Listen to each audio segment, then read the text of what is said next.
I'd like to send it over to Ron Byrne, who will introduce our speaker in session for today. Thank you. Good morning again, folks. Our speaker today is Florence Turcotte.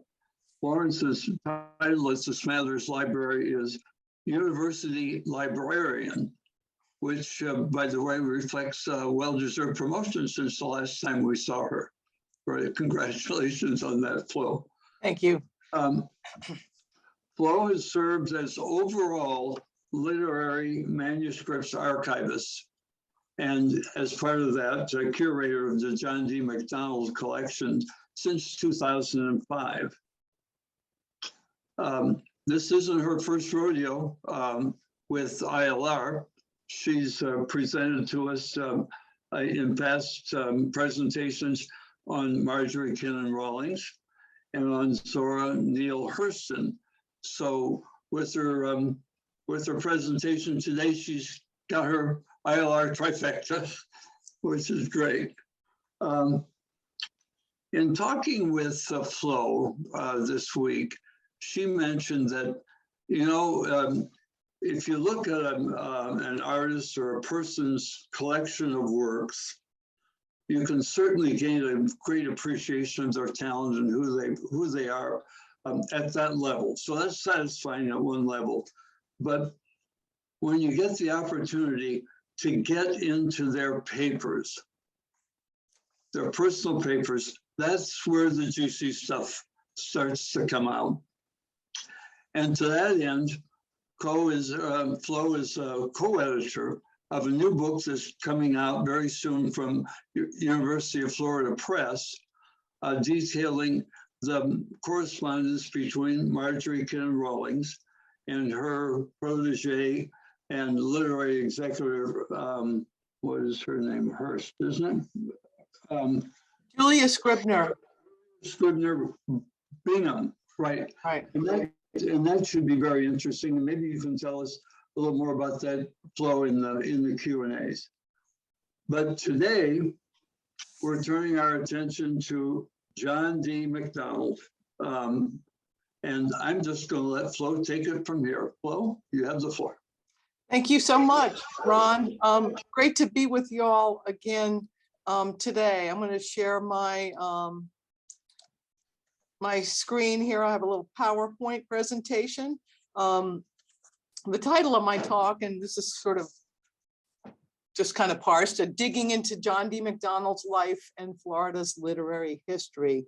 I am literary manuscripts archivist here, as Ron told you, and I just want to thank you all for being here and taking the time to zoom in with me this morning. I very much appreciate your presence.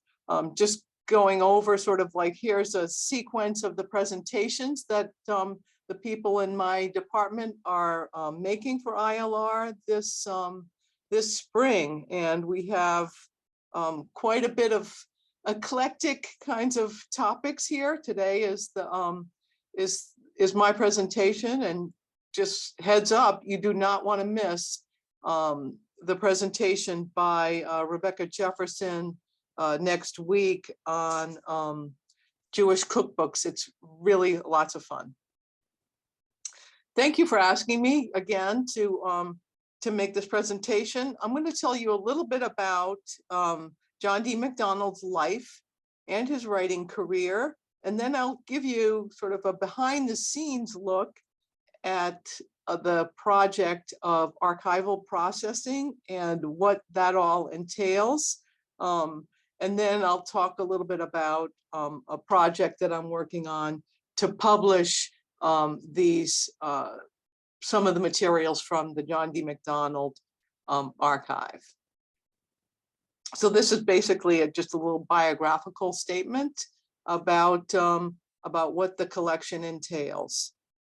And there's a picture of him at his IBM Selectrix typewriter in the 1980s. John D. MacDonald was born on July 24th, 1916 in Sharon, Pennsylvania. While attending Syracuse School of Business, MacDonald met Dorothy Prentice, and they were married in 1937. He went on to attend Harvard Business School and received an MBA in 1939. Their son, John Prentice, was born that same year. They were living in Utica, New York.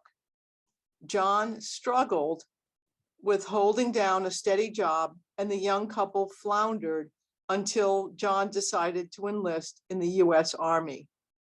He was assigned to the Rochester, New York Ordnance Division. This is a picture of John's native family. John in the middle, the tall one. He's a little baby here as a youth. And then this is the pick John and Dorothy on their wedding day.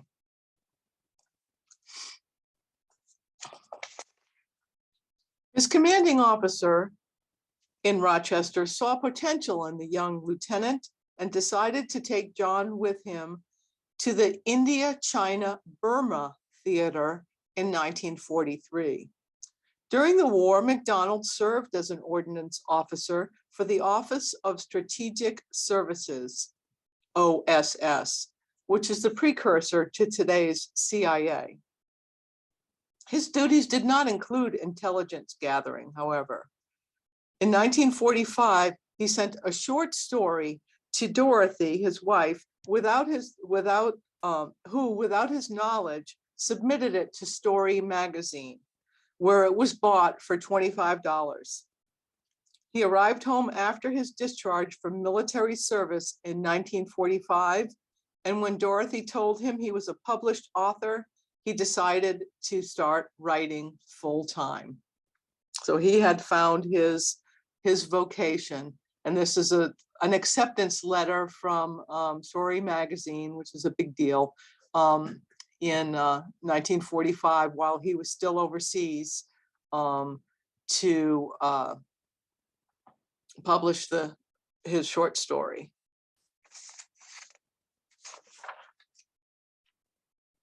That first short story was called Interlude in India, and it was semi-autobiographical, of course. And it was published in Story magazine in July-August 1946 issue. He continued selling his short stories to magazines, and in 1950 published his first novel called The Brass Cupcake. By the time of his death on December 28, 1986, he had written nearly 500 short stories and published 78 books. Here's how he describes his work habits. How do I work? I get up about 8:30 and have juice and coffee and an hour of reading, and then plant seat on chair. I take 1 hour lunch break, and then I'm back to it. Knocking off at 3 or 4 or 5 or 6, depending on how well it went. I have worked on and off for a year on a book, and I have done one in 7 days. MacDonald is best known for his color-coded suspense novels. Here's The Deep Blue Goodbye, Nightmare in Pink. There's also Free Fall in Crimson, and The Girl in the Plain Brown Wrapper. These all feature the resourceful, what they call salvage expert, Travis McGee. I'll tell you more about Travis soon. Early on, MacDonald established this color-based system in order that readers might more easily remember the novels and whether or not they had read them. He knew he was going to be prolific, and so rather than having people try to remember the titles, they were just remember the colors. It's a lot easier. Oh, I've already read the pink one, or I need to read the brown one next. So Travis McGee, the star of the series, which was like 26 or 27 different books, different novels, he lives on a houseboat called the Busted Flush because he won it in a poker game.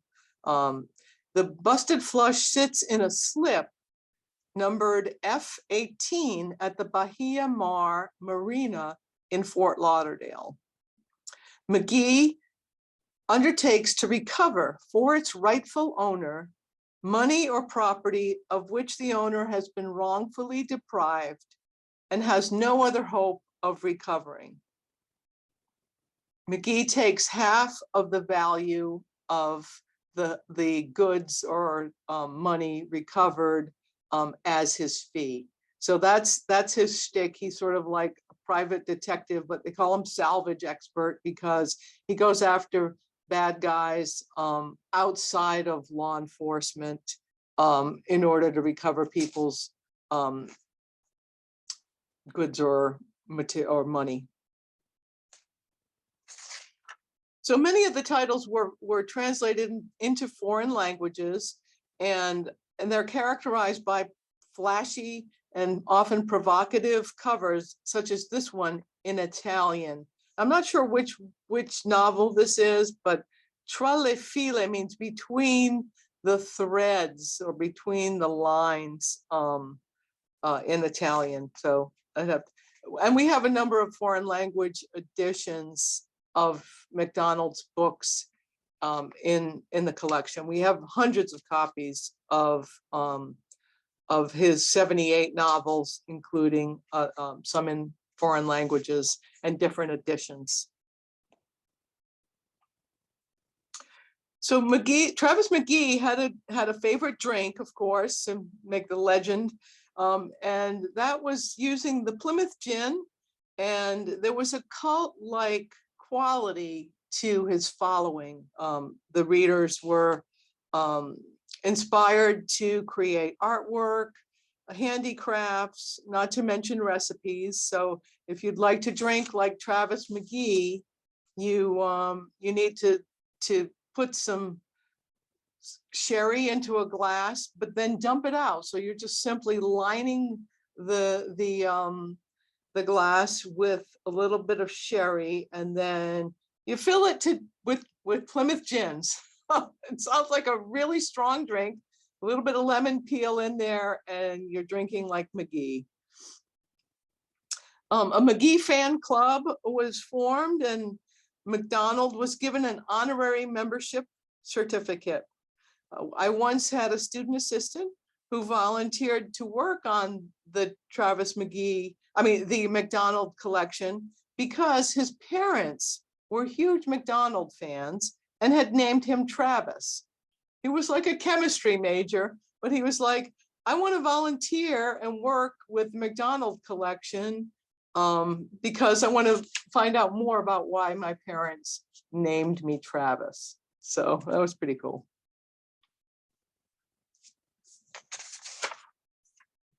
And here is a plaque that was dedicated at slip F18 at the marina in Bahia Mar in Fort Lauderdale. Of course, you know, this is just a fictional, this is home of Travis McGee, fictional hero and salvage consultant. But this whole cult, you know, never did, they focused on this and made a whole club out of it. And indeed, here's an artist rendering on the top of the busted flush. And then on the bottom right is a real life photo of a boat called Travis McGee, owned by MacDonald fan Glenn Moore of St. Augustine. I guess it's housed in Cedar Key. So yeah, that's the a picture of a boat, but it's housed at Cedar Key. I'm not sure if it's still around, probably not. It's sometimes difficult to distinguish the John D. MacDonald legend from the Travis McGee legend. Despite his workmanlike approach to writing, the author established a reputation for a fun-loving, easy-living lifestyle. His pipe, his trench coat, his cigarette lighter, and his houndstooth hat became part of the legend. Photos like the one of MacDonald driving a fast car or a boat. And this is on his boat here called the Muñequita, which means the little doll.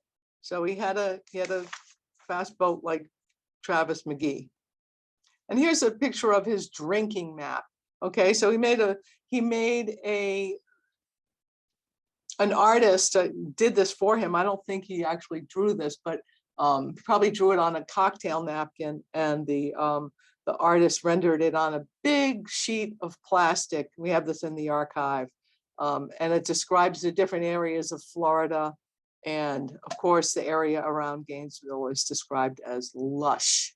I don't know about the elephant, but yeah, I would probably have put a gator there under lush, but but there it is. And of course, the dry area around the Tampa Bay is probably a joke, because by then MacDonald was living there down near Sarasota, and there's a Clewiston Inn, and it's a big plastic sheet, and this drinking map is on it. I have lots of things like this that are sort of whimsical and fun. So despite MacDonald's party boy reputation, he was a very self-disciplined and extremely productive writer. His biography, written by Hugh Merrill in 2000, is called The Red Hot Typewriter, for good reason. He was given the Grand Master Award in 1972 by the Mystery Writers of America, the American Book Award in 1980, the Ben Franklin Award in 1955, and he was the guest of honor at the Mystery Writers of America annual BoucherCon in 1983. Numerous other awards, including honorary doctorates from Hobart, William Smith, and the University of South Florida, were given to him as well. Pictured here on the right are me and Cal Branch, who to me is the true MacDonald expert, accepting the Florida Heritage Literary Legends Award posthumously on his behalf in 2014. On the left are two MacDonald grandchildren and one great-grandchild at a plaque dedication in downtown Sarasota on what would have been MacDonald's 100th birthday in July 2016.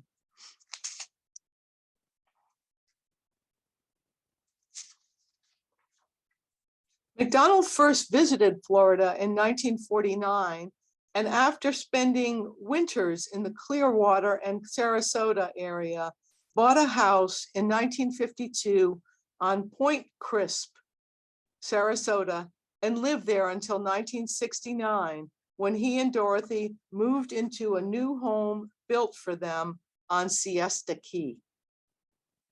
The compelling reason to move, as stated by MacDonald in early 1966, quote, "It became impossible for us to keep on living here on Point Crisp. The road and the right-of-way go right past the front of our house. People who we do not know have an increasing lack of respect for the privacy we need in order to work. We found a piece of property about 2.5 miles from here on Siesta Key. A little more remote, they created a compound here on Siesta Key at the end of the line, so that there was a gate there to block people from just driving past their house. You know, tourists, groupies, MacDonald fans showing up at all hours of the day and night when they were at Point Crisp.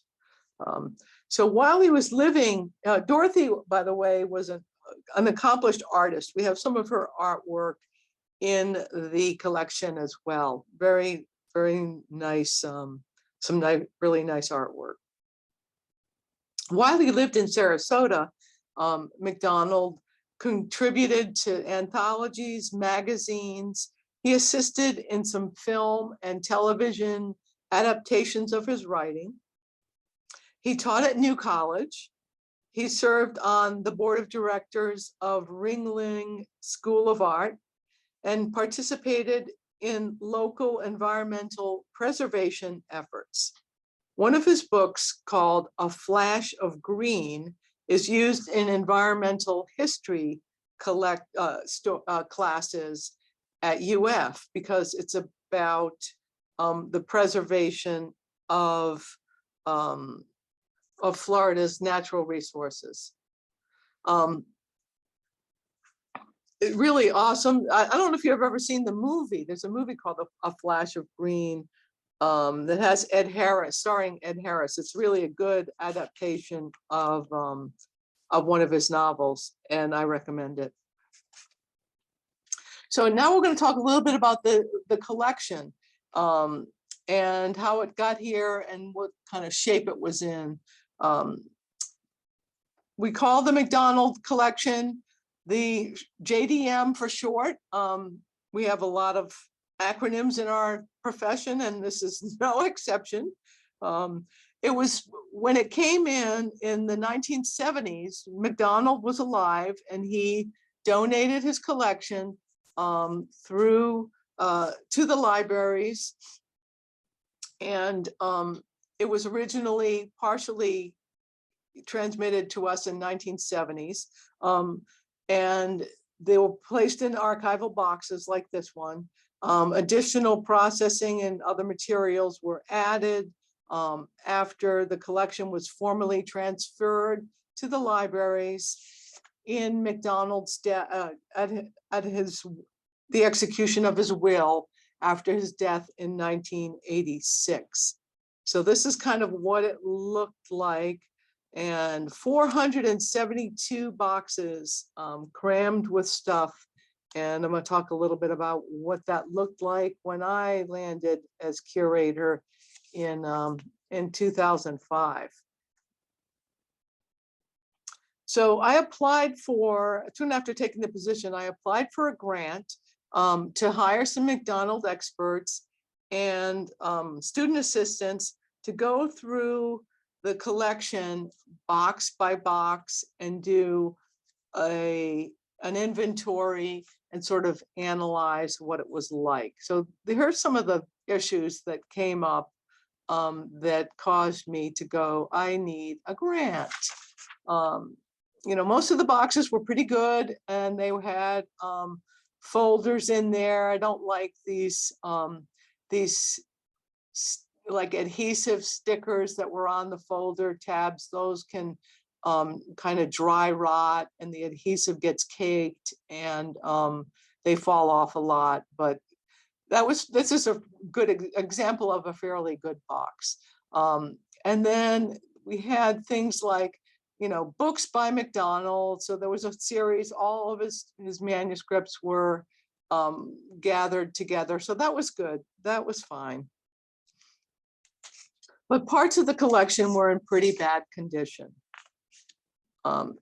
Here's a box that's labeled the bullshit file, okay, including early writings. What is that all about? Just one of these strange things that, you know, that makes you want to look in the box, doesn't it? The bullshit files. There were other boxes that were really, you know, disorganized. The papers, you know, when you put down the lid of the box, you have papers that are folded over and edges that are busted up. Some of these other ones were, you know, look at this one. It says very miscellaneous. That's like, what does that mean? It's either miscellaneous or not miscellaneous. So no idea what, you know, basically that means I don't have any idea what's in this box. So this was not standard archival practices and needed to be remedied. Here's a cigar box with a bunch of photographs thrown in, some negatives, etc. This is not standard practice. This is vinyl covered cigar box that makes no sense whatsoever. So we also had some really serious preservation issues as well. Looks like a bunch of slides here wrapped in plastic and just mashed in here in their envelopes with papers hanging out, some string wrapped around paper, just a real mess. Here's some non-standard boxes. We have some kind of weird box here that has tape and stuff stuck on it. That's not an archival standard that we like to. Here's some galleys from a manuscript that that were just kind of like dropped into a box, and the lid was causing the edges of the paper to fray, and just lots of problems like this. A slide carousel with God knows what in it, metal, kind of rusty. All this is really sad and a problem for long-term storage and access. So you can see how we had boxes. We had like maybe, I don't know, 40 or 50 slide carousels with slides in them. And that's not the way to store slides efficiently for long-term use or for preservation. It's just a bad use of space as well. And then we had the labels on the boxes. Now, usually what we do with archival materials is we have series. So you'll have like a manuscript series, you'll have photograph series. So we had this stuff like Fan 1, we had Prof 5, maybe his stuff as a professor at or maybe it was professional. We didn't even know what these series names represented.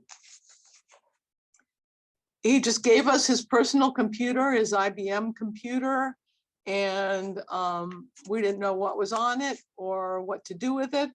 There was slide projectors here and some of the slide carousels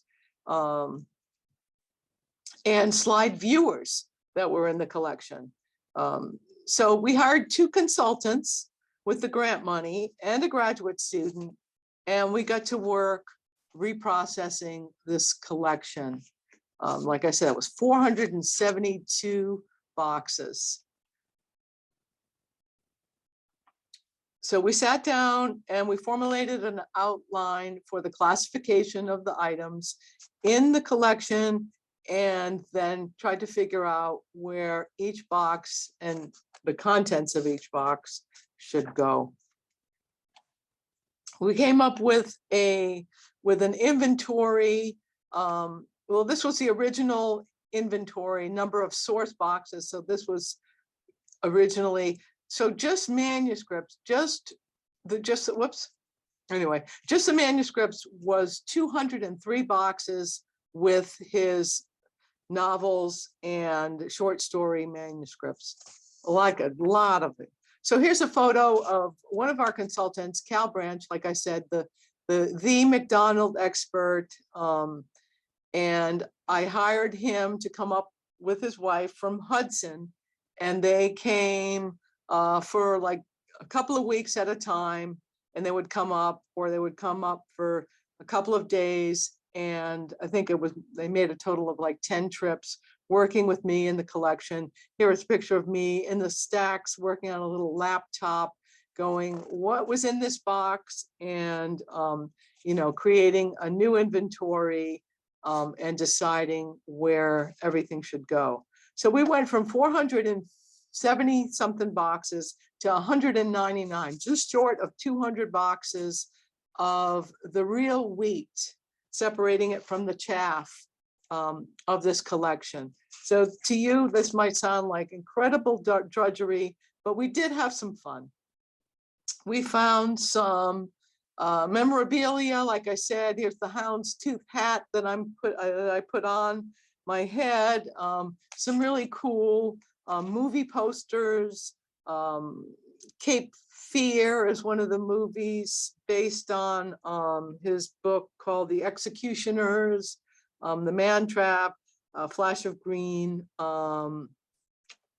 Some really great items that there was also like a lot of junk mail in there. There were like credit card bills, financial records, bank statements. And so we threw a lot of things out. You can imagine, besides reorganizing, we got rid of a lot of stuff that had no archival value whatsoever. And we had some fun while we were doing it. The most amazing discovery that we made, in my opinion, is a cigar box here, pictured here, covered in contact paper and marked overseas letters in Dorothy's handwriting. It turns out these are part of a collection of the back and forth correspondence between MacDonald and his wife Dorothy when he was working for the OSS in the India, China, Burma theater during World War II. So these letters and these letters in this horrible box are letters that were written back and forth between the couple. And so what we did was this: we gently took these all out and individually opened all of these 200 letters, flattened them out and put them in acid-free folders. They were sorted into chronological order by date. In some cases, if the letter wasn't dated, it was a guess from the postmark. And this filled 4 boxes of manuscript boxes like this one, just by themselves. By the time we got them all put in order. So while we were sorting the letters, and we also decided to pause a little bit and read some of the letters because they thought they might be interesting. And some of the letters reference marital troubles during 1943, back and forth. And some of those letters were really intense. So we're trying to put 2 and 2 together here. And we realized that this correspondence really should be in a book. It really should be published. So not only did we have letters about the theater of war, sort of like the home front, Dorothy at the home front and John in the war, but you also had the stories about how John was distracted and bored out of his mind with army bureaucracy. He was in India, the stifling heat, loneliness. He had become enamored of the British departmental secretary assigned to his unit. Though we never found the smoking gun letter of confession, we found we found replies from Dorothy and discovered through her letters that she was having none of his excuses of, oh, I was bored out of my mind, etc. We think that the letter that he actually wrote saying that he was in love with this woman was destroyed, or he either destroyed it or she did. But Dorothy's letters were like amazing. She refused to play the role of the understanding and forgiving doormat spouse who overlooked her husband's transgressions. The letters got back and forth, got really interesting as she showed a great deal of insight into her husband's personality and habits. A fair amount of guilt was heaped on for good measure, and he had to grovel a bit in order to get back into her good graces. So we thought, oh, this story has to be told. This is amazing. So Cal and Nola Branch from Hudson, my consultants, decided we were going to transcribe those letters, which took a lot of time, editing them and making sure everything was transcribed properly. And we published an ebook through Library Press at UF.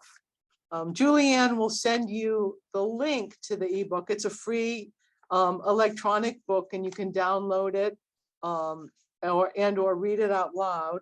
But if you don't want to read an ebook, it will also be published in the next year, sometime soon, actually, by Pepper Tree Press. We're contracting with them to print out, to print a paperback copy that's going to be like $35 to buy. So this back and forth correspondence was quite a story. It was really interesting from the regard of a soldier. Dorothy was back home in New York, in Utica, New York, raising her young son, who was born in 1939, and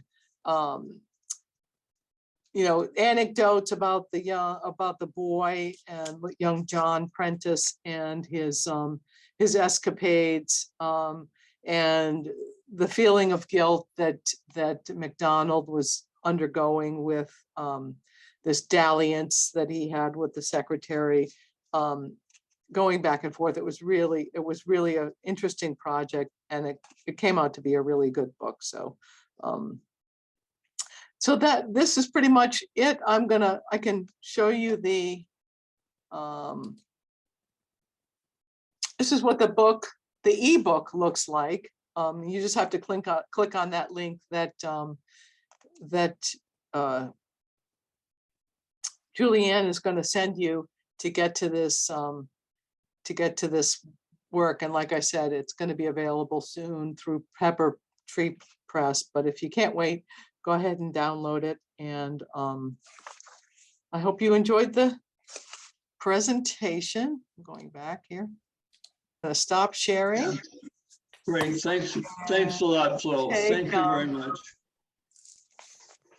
Are there any questions, folks, or comments? I have one, Deborah Dean. I've done a good bit of research on Eudora Welty, and I understand that John MacDonald and Eudora Welty were very good friends in their later years. Would you comment on that, Florence? Do you know anything? Yeah, I don't. I can check on that. If you want to drop your email in the chat, I'll be happy to follow up on that. I would have to look on the finding aid to see. There's quite a few, the correspondence, besides the correspondence with his wife, he corresponded with a number of people and socialized with a lot of other authors, etc. So I don't remember any Eudora Welty letters, but that doesn't mean they're not there, because there's hundreds of people that he corresponded with. And that would be really cool. I'd love to figure that out for you and get back with you on in an email. Thank you. I will forward you my email. Thank you. Okay, good. Yeah. Bud? Yes, Florence, and you may have covered this and I missed it, but I'm wondering how the relationship between John MacDonald and the University of Florida was created. And as you know, he was teaching at New College and what have you, and I was just curious as how he got to the Smathers Library. Yeah, that's an interesting story. God, I can't remember. He was friends with one of our special collections curators who had reached out to him. Oh man, I can't remember his name now. He became like an assistant university librarian under, he was still here, like right when what's that? No.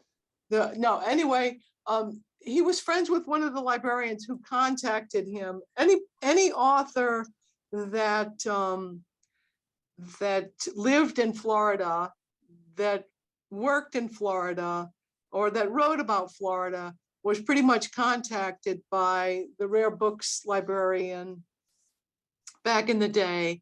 And MacDonald, all of those, when he lived in Sarasota, he very much admired, and we sort of leveraged the fact that we had the Marjorie Canaan Rawlings collection. We had from the get-go pretty much the creative writing collection, and we wanted to support programs in that area.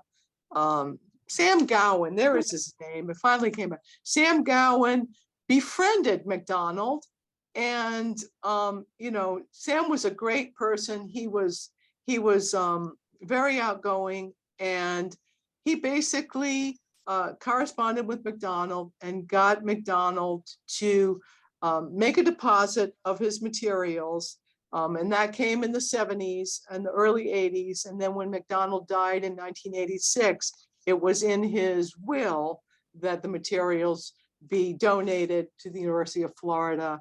And that's when, that's when we had the full 473 boxes of materials. And that was sort of Sam Gowan's legacy to UF's libraries.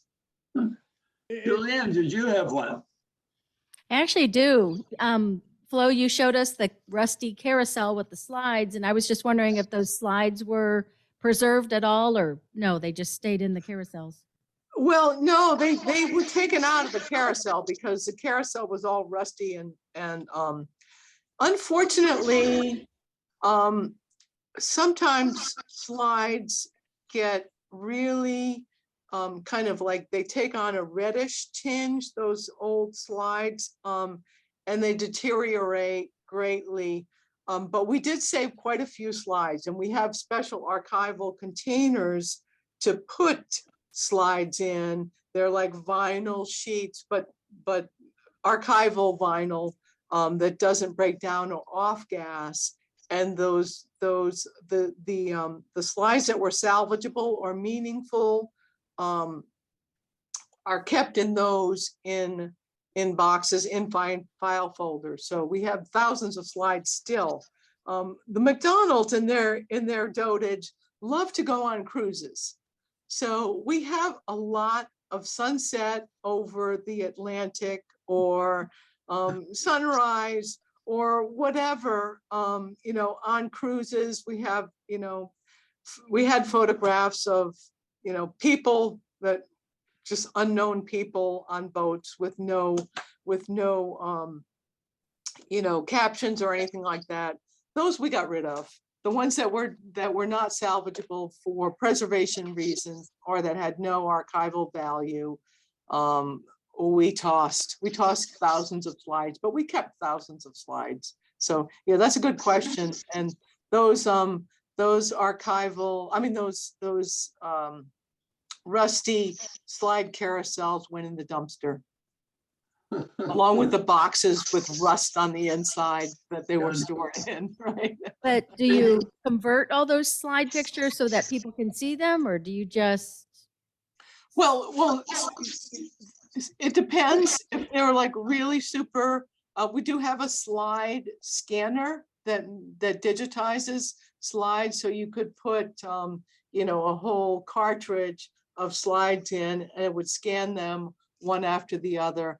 But for the purposes of, it's hard to say what, and we also have a lot of printed photographs as well, publicity photographs, artwork from his books, these whole photos of him on the boat. And, there are hundreds of photographs and lots of images, and that makes a great archival,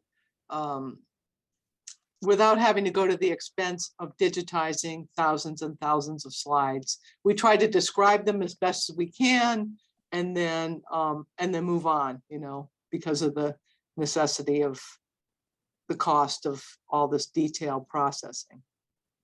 All right, we have a question in chat. It says his book Condominium suggested he may have been active in stopping development of beaches. Is that the case? Yeah, that was really interesting, Jim, that came up recently, during the Palm Beach collapse of the condominium there in South Florida. I can't remember if it was Palm Beach or whatever, recently, just this past year. Mhm. The notion came up. I was talking to to my friend Cal Branch, who's in the presentation, about that. And it was like, if these people had read Condominium and learned about the shoddy construction processes that took place in the 70s and 80s, when all of these people, all these developers were putting up these high-rise buildings along the Gulf and Atlantic coast, this kind of collapse could have been prevented, and because of that, and the Flash of Green is also like a similar thing where you have greedy developers that are going through and putting up buildings willy-nilly and without any regard for the tenability, for the sustainability of either the ground beneath them or the buildings themselves, with hurricanes and other wind and other weather exigencies. So yes, to a certain extent, like I said, it's something that environmental history experts, environmental historians and people need to look at. And it was something he was ahead of his time, basically, in pointing out that this is, a subject for greed, and that they're not thinking ahead, with their, and he actually went in, like Condominium has things about rebar and about the texture and consistency of cement. And it's unbelievable how much research went into these books. You think, oh, it's just a novel, but he had to do an incredible amount of research, and it's all like good research. We have, his research notes involve all of this information about the background to these different either characters or, plot things that go into these novels. I have a question. How many, I know we can't, maybe just by holding hands, how many people have read the Travis McGee books? I'll tell you, I read almost all of them in the 70s. And when I saw Flo's lecture come up, in the series, I went to Amazon and I got book number 1, which was The Deep Blue Goodbye. I just finished reading it a couple of weeks ago. And it holds up very well. That's a fantastic series. If you want to have fun with Florida scenes and a real night type character, just go on Amazon and grab one of these Travis McGee novels. I think you'll really love them.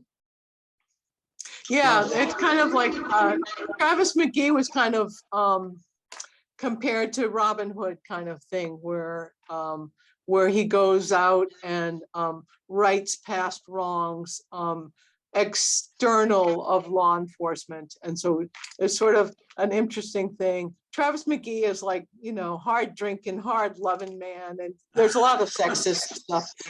John D. MacDonald was a man of his time, and there's a lot of sexism, but if you can get past that, it's a lot of fun. And the writing just moves along really quickly. It's not like great literature, but it's good literature, and it's lots of fun, and you can sort of get into the series. And very similar, I've been looking at the Bosch series of books and the Bosch series on, I think it's Netflix, based on the novels of Michael Connelly, who was a great admirer of John D. MacDonald, and very similar in style, well-researched books.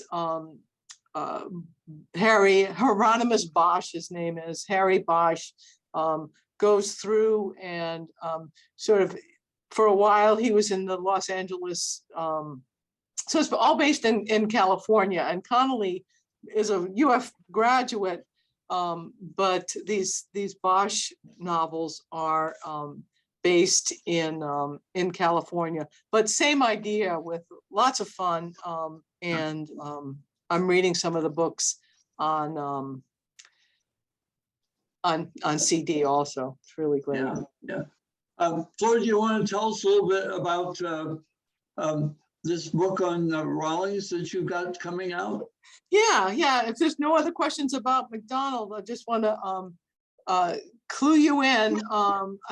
Sometime this summer, again, I was talking to Ron about publishing correspondence. It's been my pleasure and privilege to be doing a lot of editing and transcribing of correspondence in the last couple of years, with a view of publishing.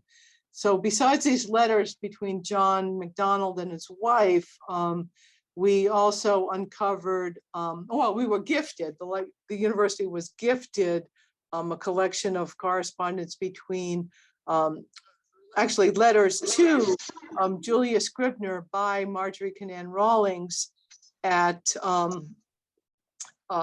2017, I think it came. And we've been transcribing the letters, and we had letters to Rawlings that were already from Julia Scribner. Julia Scribner was the daughter of Charles Scribner, Rawlings' publisher.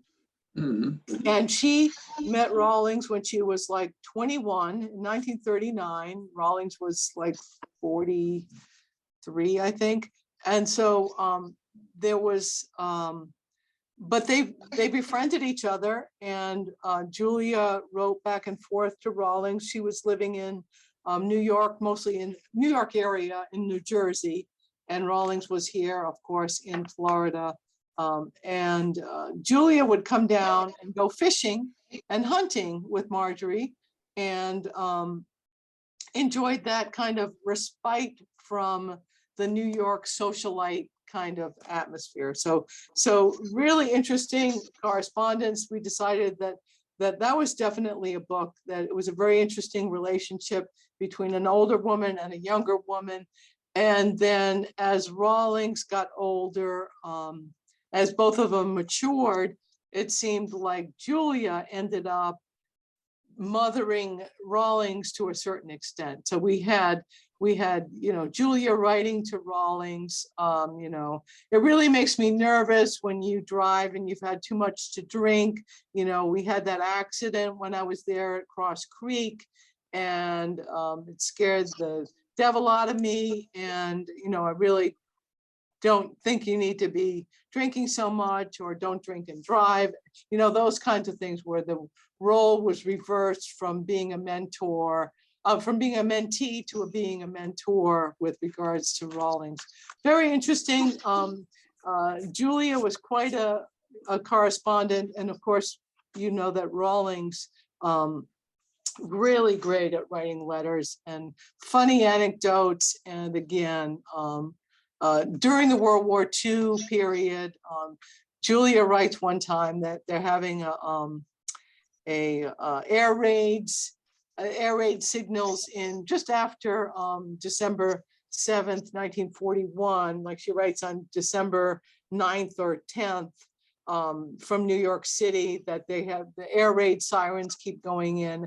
Everybody has to go into their houses and button down, and sirens all over the place, and everybody's frightened to death that New York is going to be next, after the Japanese had hit Pearl Harbor. So really interesting real-time kinds of things going on, things in their personal lives, spiffs, spats, misunderstandings between the two women. And then Julia was like a real socialite. She would like go to the Met and the Lincoln Center and all of these different shows. And so we did a lot of research about Bach. She was like a huge Johann Sebastian Bach fan. and wrote a lot about the Bach B minor Mass. Oh my God, so long, and lots of interesting things going on. They did a ton of book talk, which, like, for any librarian or any bookish person, is really interesting. All of the books that that were coming across the Scribner publishing house, they were reading. Max Perkins, Marjorie's editor, was sending her everything that Scribner's was publishing and everything that anybody else was publishing that he could get his hands on. So both women, voracious readers, and just like letter after letter about what they're reading. You know, Henry James is overrated, you know, things like that, where they're telling the truth to each other about what they're doing, what's going on in their heads. And, you know, one of the other titles for it, the book is Women in Conversation, you know, two women talking, because it is sort of like a conversation between two women, frozen in time between the period of 1939 when they met and 1953 when Rawlings died at age 57. So, well, Flo, that sounds like fun, and maybe we can even talk more about that at another time. You know. Yeah, the book is available by pre-order from I forgot to mention the title. It's the University Press of Florida is publishing it, and it's called Marge and Julia: The Correspondence Between Marjorie Kinnan Rawlings and Julia Scribner Bigham. Her married name was Bigham, and of course both of them, during that correspondence, both of them ended up getting married. Marjorie to her second husband, and Julia to her one and only husband during the course of that correspondence. So good. Really fun. Yeah. Well, Flo, we thank you so much for a delightful hour. I'm just following the plug that Flo gave us early on. Next week, Rebecca Jefferson, totally different kind of a subject. I think she's going to platform off Jewish cookbooks, but take us into cross-culture relationships, and I think it'll be a lot of fun. I hope we see you here a week from now. Thanks again, folks. Thanks Goodbye. for inviting me. Yeah, thanks, Flo. Bye-bye. Thanks, Flo. Thank you, Julianne.